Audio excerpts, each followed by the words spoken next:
My Cyril was a rough diamond. He was a money lender in the East End of London, you know, a loan shark.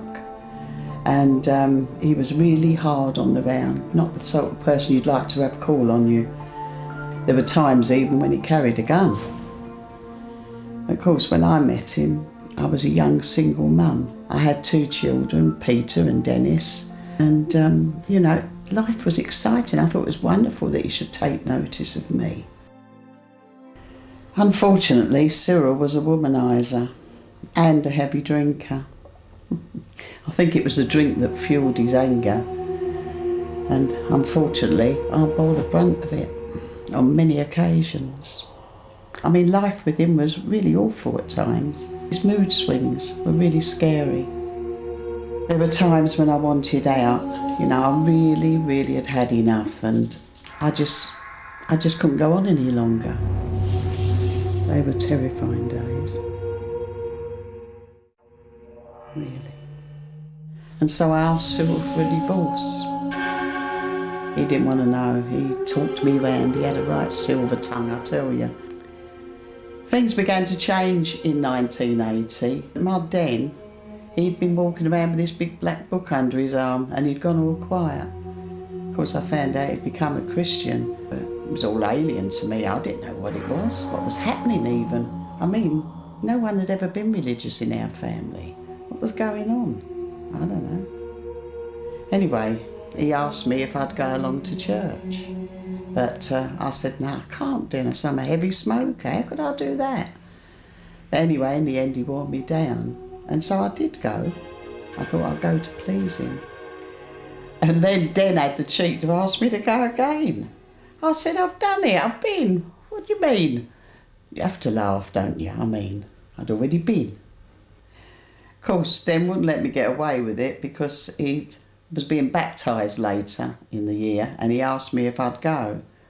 Well, actually, Sunday night was Cyril and I's bingo night, where we used to go to try and win some money, because after all, that is the answer to all your problems, isn't it, money? Well, I went to the church and I listened to my son's story. It was very moving. And then this guy, Alan, was speaking, and what they said just hit me between the eyes, really. It was amazing. And I knew that God loved me. I knew that God wanted to forgive me my sins. And I never even thought myself a proper sinner before. And I knew that this was for me. It was just talking to me. And God wanted to have a relationship with me, a loving relationship. That was something I didn't know, really. I'd never heard anything like that before. I thought it was all, you know, religion and airy-fairy. As he was speaking, I had this sort of warm feeling go through me. It was wonderful. It just seeped right through me. And I knew I wanted to go forward and hear more. I knew that God loved me. I've never experienced anything like that before. It was amazing. And I just knew that God was real. I knew that he loved me. I knew he wanted to forgive me. And I just had to go forward. I had to know more. And so that's what I did. Wouldn't it be lovely to say that from that time on, all my troubles were over, that, you know, everything was going to be lovely? It weren't, though. Things got worse. In fact, it went from bad to worse. I mean, I'd really put the cat among the pigeons, hadn't I? He wasn't happy at all. In fact, he used to tear up me books, tear up me Bible. He'd taunt me and say all horrible things like, you know, it's a load of rubbish and you're mad, you ought to be put away. It was a nightmare, honestly. I just didn't know what way to turn. Well, things just went from bad to worse. So one day I got on my knees and I prayed and asked God to take away all this, to take my marriage and do what he wanted with it, because I just couldn't cope anymore. The next day, Cyril left me. He went off with a woman half his age. Well, that gave me the opening I needed, because I went to see a solicitor and started divorce proceedings. But after a few months, he come round and he wanted to come back. He said he was sorry for all what he's done. And he was so sincere, he said, that he'd even come to church with me on a Sunday morning. Well, I don't know, I felt maybe this was real. And so I said, all right then, I will give you another chance and I'll come to the pub with you on a Sunday night. Well, this is what we did. It was in 1987 that something amazing happened. Cyril and I went along to church on the Sunday morning as normal, and a young guy from Spurgeon's College was preaching. And as he was talking, he was saying about this big yellow bird in the sky. There's a guy on the edge of the cliff and he's hanging on for dear life because he's going to fall. And then he said, hold on, he said, this isn't a bird, he said, it's a helicopter. It's a rescue helicopter, and it's come to rescue the man on the edge of the cliff. Then he said the helicopter let down a ladder, and this ladder represents Jesus. And he said, and if this guy on the cliff doesn't take hold of that ladder, then he's going to be lost forever. Well, as we were sitting there, I was aware that Cyril was crying because his tears were dropping onto my hand. And Cyril never showed emotion, he never cried. And he cried all the way through the rest of the service, all the way on the journey home, and all through the afternoon. So I had a word with Den and asked him if he'd speak to his dad. This he did. So Den took his dad aside and they had a conversation. And when he came back, he said, well, I'm a Christian now. He said, I've given my life to Jesus. He said, now what do I do? A money lender, being a Christian. How do I cope? But the icing on the cake was that Cyril wanted to go to church that night instead of going to the pub. Isn't it amazing? God had given me a new husband, one who loved me. I mattered to him. I can't believe it. It's wonderful.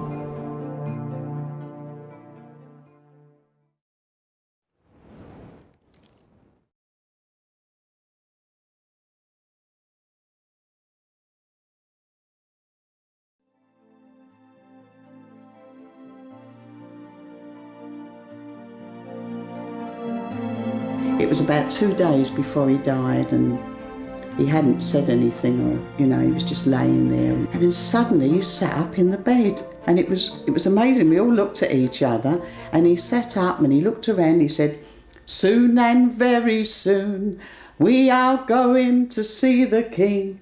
And then he lay down and he never spoke again after that. And 2 days later, he died. I've never seen anything so amazing, because he really did see the King.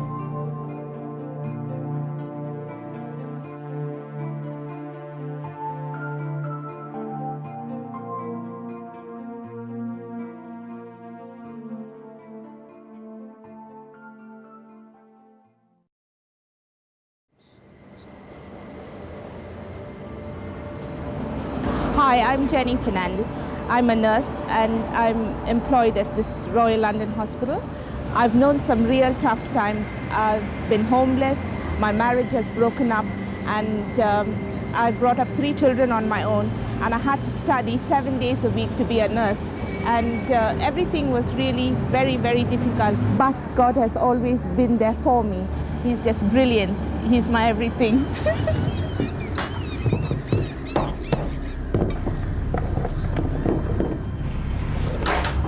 Hiya, I'm Joe. I'm an oyster fisherman. I've been a Christian for about 6 months, and it's really changed my life. Before that, I had very little respect for myself and others. I tried to fill a void by having a good time, but it never brought me any happiness. Going out, drinking, clubbing, seeing how many women I could pull in one night. And then I sort of made a big decision to live my life differently, to try and follow God and to learn more about it. It happened quite radically. I went to a thing called Soul Survivor, which was a big Christian festival which they hold in Somerset. I had an experience there which sort of changed my life, really. It's almost difficult to put it into words, really. I'm not always getting it right, but I'm giving it a good go. It's certainly a lot easier when God's with you, because you know that when you get it wrong and when it is tough, because I've only been a Christian for 6 months, but I've had some hard times in that 6 months.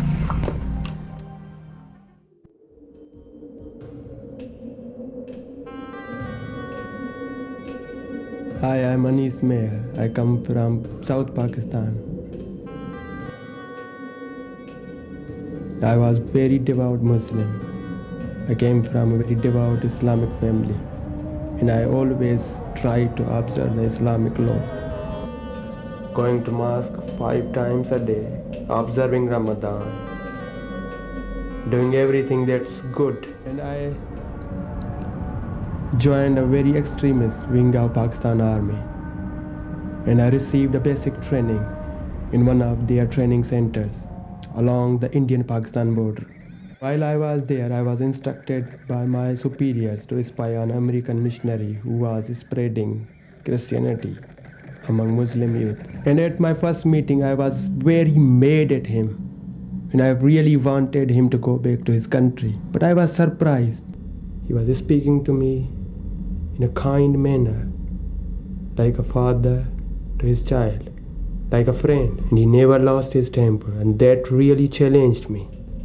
And he gave a New Testament in Sindhi to me for reading. And that night, I started reading first time Injil, Gospel. And when I found Jesus proclaiming God's kingdom and His mercy and His salvation for all sinners, and I saw on cross Jesus dying for me, for my sins, it really convicted me.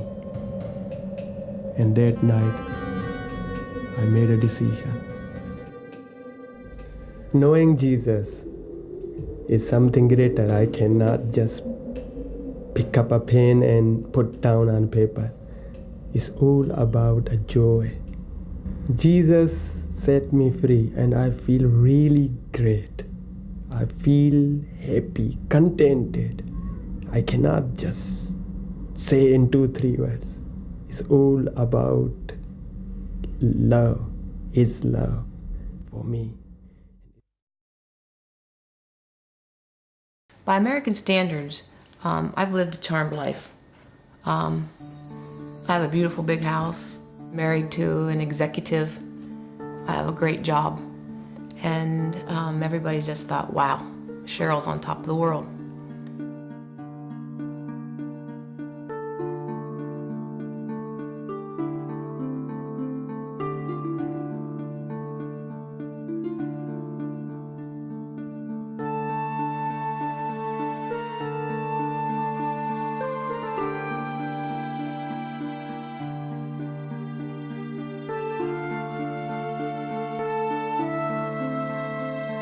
As a child, I was a confident kid, and I was a leader in everything that I did. But my father had a tendency to strip it from me. There was turmoil. Found out, well, when I was 21, my father took his life. That rocked my world. And then my youngest sister, about 10 years later, told us the secret that she kept for 11 years. And that was that my father molested my youngest sister for about 11 to 12 years. And when she came and told me that, I knew it, that he could do something like that to me. But fortunately, God spared me of that when I was a child.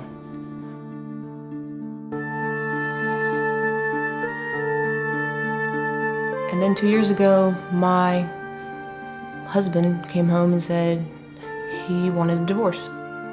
I thought, wow, how am I going to get through this one? But this time, this storm, I had Jesus. Jesus has just been there every step of the way. Night after night, I would sit in my family room with one lit candle and just talk. And he just showed me so much and told me that he was going to bring me through this, which he did. and he was going to restore my confidence, which he did.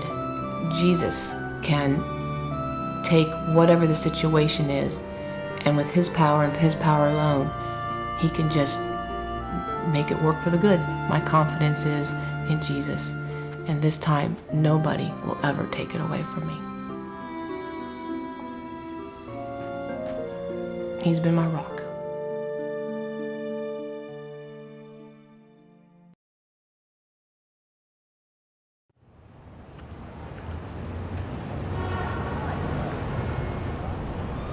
My name is Tyron Gorham. I grew up in church as a young boy. Was even in the choir at one time. But went astray in my late teen years. And, you know, had a whole lifestyle of selling drugs, hustling on the block, smoking weed, you know, and just living the thug life. You know, and just got overwhelmed. Thinking about it now, I just remember being in total despair, man.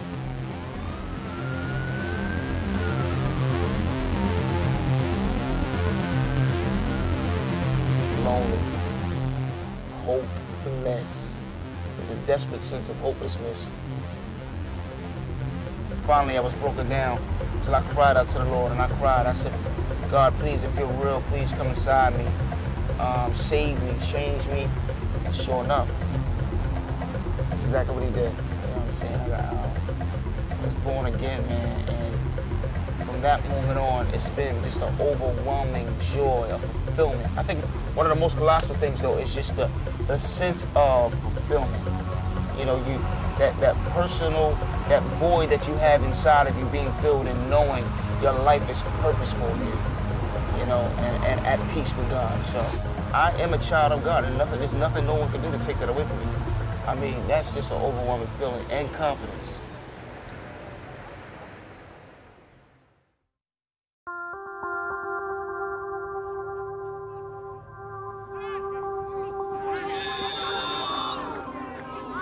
Football has always been a big part of my life. It's a game I love and was always more than a hobby.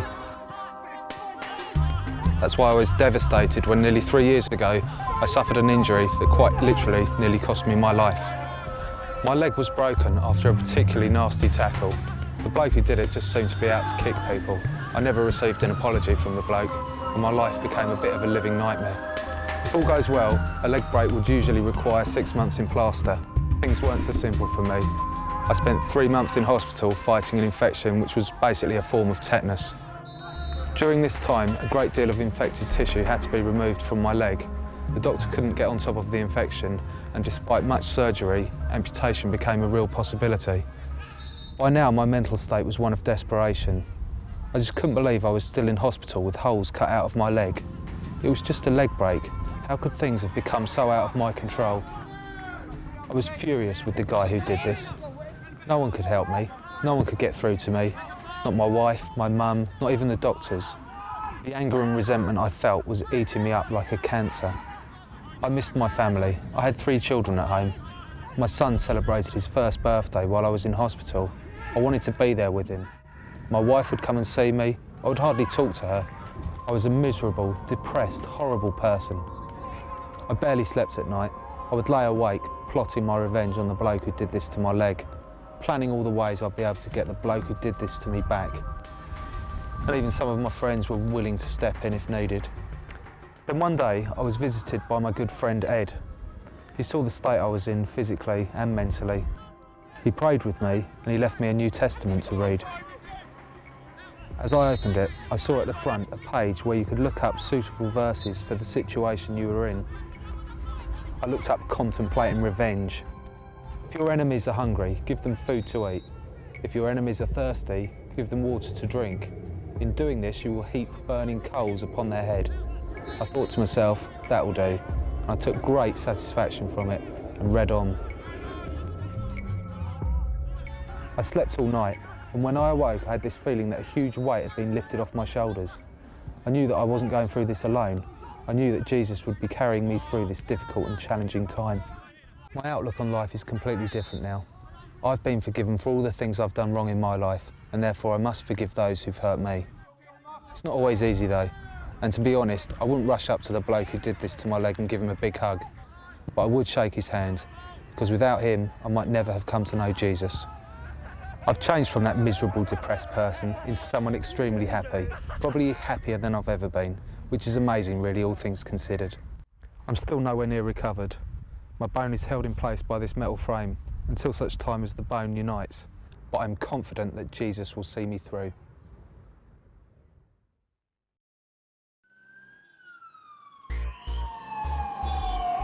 My life was horrible. It was filled with pain, it was filled with fear, and I was paralyzed in that fear. By the time I was 11, I was drinking, and by the time I was 14 years old, I was drinking and taking drugs on a daily basis. And through that, the insanity in my life was just incredible. I have felonies behind me, I have many arrests, I had brain surgery, I had been in a homosexual relationship, and I had been in so many car accidents, and there was so much destruction in my physical being from alcohol and drugs. I had had so many bad things that happened to me that I just couldn't believe, I wouldn't believe. And then I was arrested. I don't even remember the last arrest. I do not remember what it was at the time. I just woke up in jail. And it was the greatest day of my life. It was the day I fell on my knees and I knew Jesus Christ was real. I knew he was real. I felt his truth in me. I knew he was real. It didn't mean that once I knew Jesus Christ was real, I was this perfect Christian and sitting in a jail cell. I wasn't. I was a saved young woman, very confused. And so when I walked out the doors of Osceola County Jail, I walked in there, I was dragged in there, a liar, a thief, and a manipulator, and I walked out a little bit less of a liar, a little bit less of a manipulator, and a little bit less of a cheat. But I knew Jesus Christ was real, and by putting my faith and trust in him, he has molded me, grown me, and brought me to where I am today. And my life is beyond my wildest dreams. It's beyond what I could have ever imagined. I could never have believed that life could be this good. I remember years ago my father told me that if I was the only person on this planet, that Jesus would have died for just me. And I never believed that, and today I do believe that. I am forever grateful for that.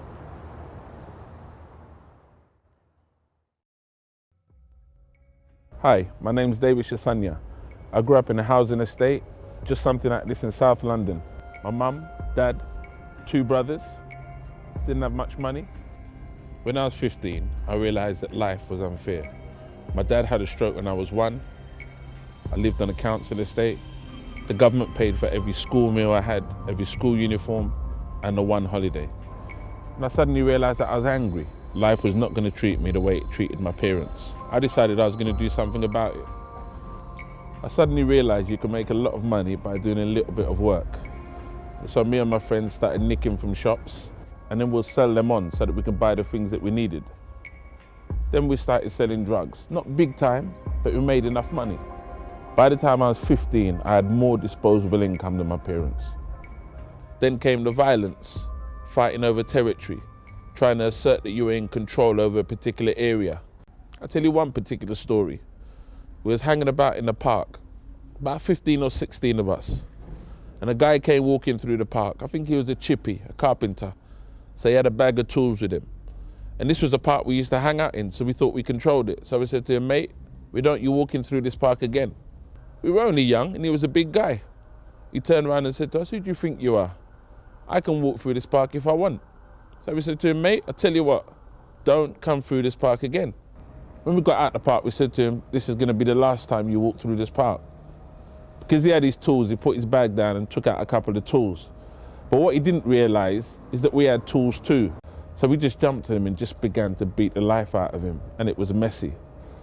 Someone called the police and we all started to run away because they started to shout and he was screaming as well. So a friend of mine drove me home in his car, and as we were driving, we get all the sirens, all the blue and everything, and we realized, boy, we're close. So the guy drives me home, but as I'm going home, I'm thinking to myself, this ain't the way you want to live your life. This is not the way you were taught. This is not what your parents valued. This is not what you value, Dave. You're just doing it because you're doing it.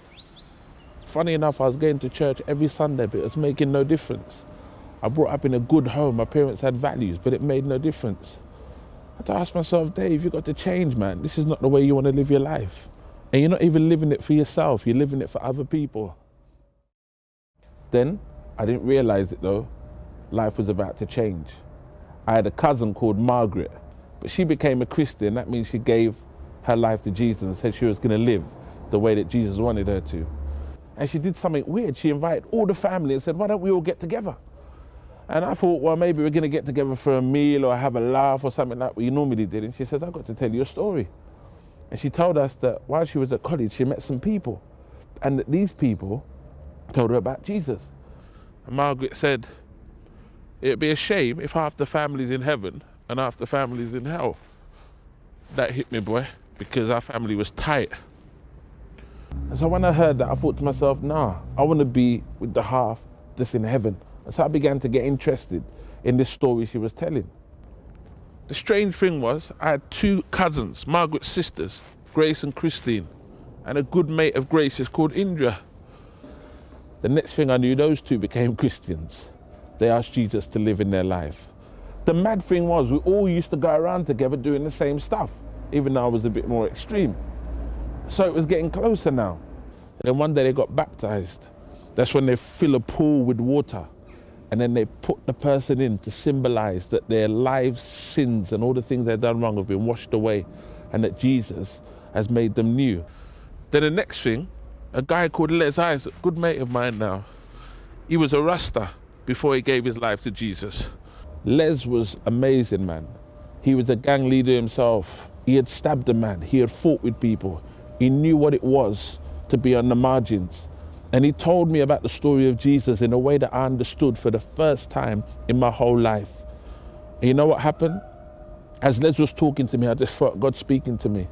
And at the end of what he was talking about, his little sermon, he said, if there's anybody that wants to give their life to Jesus, they should stand up and come to the front. I wasn't thinking about it, but everybody turned around and looked at me. And so I thought to myself, I'm nominated. But I knew that God was speaking to me. I jumped up, I went to the front, and as I was getting, people were clapping because the church had been praying for me now. I'd been a real headache for my parents. And I said to them, look, I want to give my life to Jesus. I want God to change my life. Yeah, meeting Jesus has made a big difference for me. Not only am I chilled out, I got hope, I'm feeling happy, all the shame's gone, the anger's gone. I still face the challenges like the next man, like you do.